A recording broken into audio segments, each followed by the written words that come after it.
Bonjour, alors je vous fais une petite vidéo rapide là dans mon salon du moment. Je la fais pas dehors parce que dehors, ça y est, ça pique. Il fait un peu froid pour rester un moment immobile là à parler devant une caméra. Alors je voulais vous faire une petite vidéo rapide pour vous parler de croyances et d'expérience parce qu'on est dans un contexte où c'est pas évident, où plein de personnes et plein d'autorités différentes vont soutenir des propos antagonistes, non compatibles, contradictoires, et on baigne dans une espèce de confusion informationnelle, et c'est rien de le dire. Et ça m'a donné envie de vous parler de croyances et d'expériences.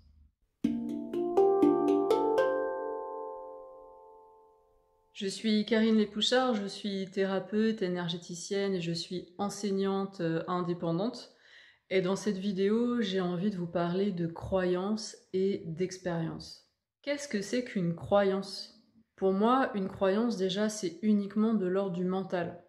C'est un ensemble de pensées, et ces pensées, je les ai validées. Ça veut dire que j'ai décidé, consciemment ou inconsciemment, que cet ensemble de pensées correspond à une réalité pour moi. Ces croyances, pour moi, peuvent être des croyances absolues, c'est-à-dire que dans ma structure psychique, je les ai validées tellement fort, donc j'y crois tellement à ces croyances qu'il n'y a aucun espace dans mon mental pour même imaginer que cette croyance n'est pas la réalité.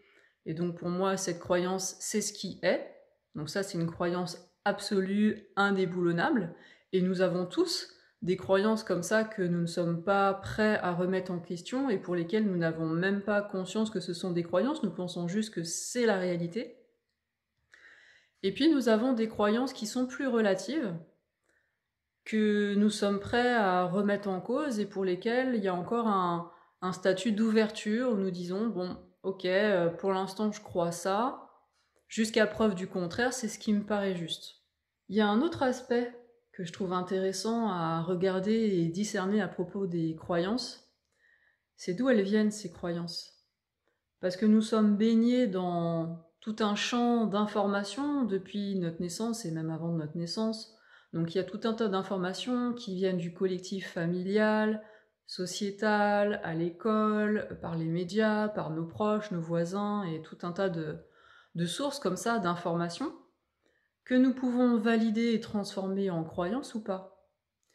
Et en fonction de notre rapport à ces différentes sources, il est bien évident que des informations qui viennent de papa ou maman quand on est petit, ça va être très rapide et très facile de les valider et de les transformer en croyances. Peut-être que des informations qui viennent d'un ami, d'un média, en fonction de mon rapport à ce média, en fonction de tout un tas de choses, de tout un tas de croyances préalables, je vais plus ou moins facilement transformer des informations en croyances ou pas. Et il est bien évident que si j'ai un lien donc affectif avec cette source d'information, que je la valide, que pour moi c'est une autorité, alors les informations qui vont venir de cette source-là vont être très facilement validées et transformées en croyances. Et c'est bien naturel, et nous fonctionnons tous comme cela. Il y a des personnes, il y a des sources auxquelles nous faisons confiance, et d'autres moins. Et puis, il y a des croyances qui viennent de ma propre expérience personnelle. J'ai vécu un certain nombre de choses dans mon corps, avec mes sens, et ce que j'ai vécu à travers ma structure physique avec mon corps et mes sens me donne tout un tas d'informations également qui viennent de ma propre expérience pour le coup. Et ça va aussi générer des croyances. Je sais que si je prends un objet, voilà, je suis sur Terre, je suis un humain, je suis sur Terre, je prends un objet et cet objet, je le lâche, je sais qu'il va tomber. Donc j'ai fait cette expérience concrète et physique et sensorielle de ce que c'est que de prendre un objet, de savoir que quand je le lâche d'une certaine manière, il tombe vers le sol. Et donc j'ai cette croyance, je sais par mon expérience que les objets tombent, que l'eau coule vers le bas. D'accord? Donc je sais ce que c'est que cette expérience-là. Quand une croyance vient de ma propre expérience, c'est complètement différent d'une croyance qui vient de l'extérieur, parce que là, je suis passée par mon corps, je suis passée par ma sensorialité.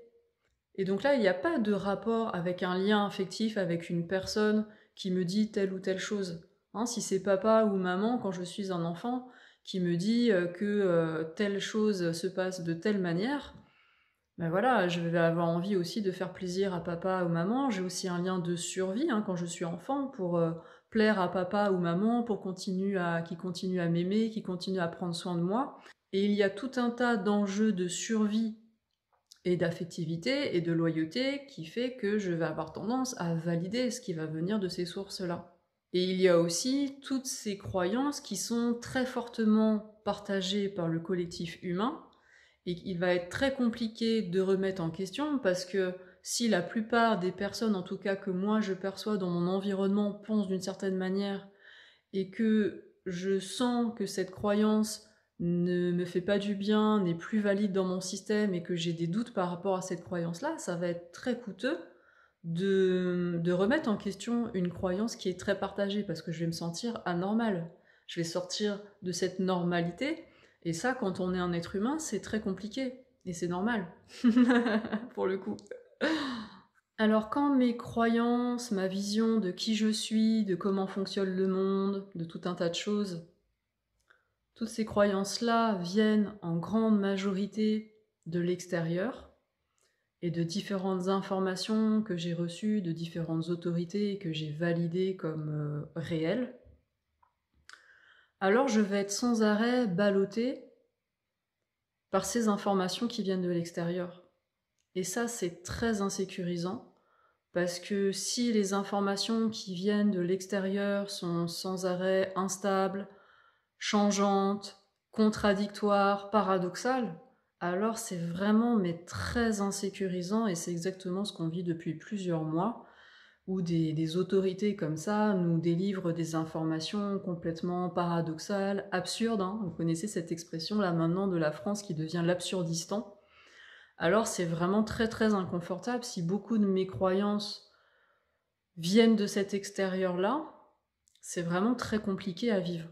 Et c'est d'autant plus compliqué à vivre si j'ai une structure psychique qui fonctionne beaucoup avec des croyances absolues, où j'ai pas beaucoup de recul sur mes pensées, pas beaucoup de souplesse sur mes croyances, alors ça va renforcer encore cette insécurité et ça va être encore plus douloureux. Si j'ai un peu plus de souplesse sur mes croyances, si j'arrive à prendre un peu de recul par rapport au fonctionnement de mon mental, et si j'arrive à revenir à mon corps, à ma sensorialité et à un espace qui est l'espace de la conscience, qui contient le mental mais pas que le mental, plus je vais pouvoir m'installer dans cet espace de présence consciente, dans mon corps, dans mes points d'appui, dans ma respiration, et sentir que je suis cette conscience qui existe et qui est, et qui observe toutes ces croyances, tout ce mental, ces émotions également, que tout ça, ça passe dans ce champ de conscience, mais que je m'identifie de moins en moins à tout cela, alors là, ça va vraiment être beaucoup plus confortable, beaucoup plus facile, beaucoup plus stable, parce que quoi qu'il va se passer à l'extérieur ou à l'intérieur, je vais pouvoir, à tout moment, replacer mon attention dans mon corps, dans mes points d'appui, dans ma respiration, me remettre dans cet espace de conscience, savourer ce silence intérieur, même s'il y a du bruit à l'extérieur, je peux me relier à ce silence à l'intérieur de moi. Et ça, mais c'est une ressource tellement précieuse, déjà en général, mais là en plus vu ce qu'on vit et vu le contexte, c'est une ressource mais qui est énorme. Et donc je ne peux que vous encourager à développer cette attention à votre corps, à votre respiration, à vos points d'appui, à plein de moments dans votre journée. Je ne parle pas forcément d'une pratique de méditation où je m'installerai comme ça pendant une demi-heure et puis après je re-switch vers mon mode de fonctionnement habituel.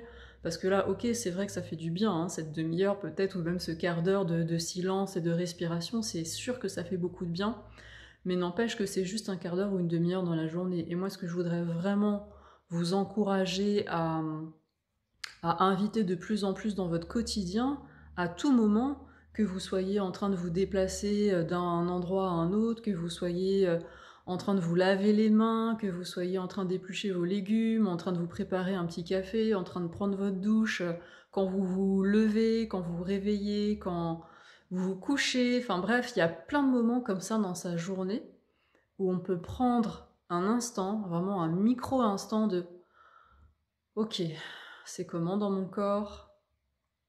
Comment je respire? Vous voyez, ça sonne les cloches là quand je vous dis ça. Comment je respire? Comment je vais dans ce corps? Qu'est-ce qui se passe là? À quoi mon mental est occupé à cet instant? Quel est le climat émotionnel? Et est-ce que je peux trouver un peu de silence entre mes pensées? Et trouver un petit moment pour me ressourcer juste quelques secondes dans ce silence. Et je peux faire ça quand j'ai l'habitude, évidemment, je peux faire ça les yeux ouverts, et je peux faire ça en marchant, et je peux faire ça en faisant tout mon quotidien. Et plus vous allez pratiquer de cette manière et inviter cet espace de présence consciente dans votre quotidien, plus vous allez prendre l'habitude d'observer vos pensées, plus vous allez avoir de la souplesse avec vos pensées et donc avec vos croyances, et plus ça va être confortable de vivre cette espèce de tourbillon informationnel, paradoxal, insécurisant, avec toutes les croyances que l'on peut nourrir et valider et ancrer. Ouais, je crois que ça peut vraiment nous faire à tous beaucoup de bien d'inviter le plus souvent possible cet espace de silence et de présence au corps et à la respiration. Alors je veux pas faire une vidéo trop longue. Si ce que je viens de partager avec vous, ça vous parle et que vous avez envie d'en savoir plus, je vous invite à demander l'e-book, je vous remets le lien. L'e-book des 10 clés pour inviter davantage de présence consciente dans son quotidien, justement. Donc vous trouverez pas mal de contenu, des liens vers des pratiques, des audios en MP3 gratuits. Donc vraiment, je vous encourage à demander cet e-book si vous ne l'avez pas encore demandé. Si vous avez envie de ne louper aucune des informations et des contenus que je mets à votre disposition, vous pouvez vous abonner à cette chaîne sur YouTube ou au compte Instagram. Vous pouvez également vous inscrire à la newsletter, je vous mets le lien pour en savoir plus. Et enfin, si vous estimez que ce contenu est pertinent, qu'il vous aide et qu'il peut être utile à d'autres personnes, pensez à liker et à partager. Je reste à votre écoute si vous avez besoin d'être accompagné et d'être soutenu sur ce chemin. Je vous souhaite de belles pratiques. Prenez bien soin de vous. Bye bye.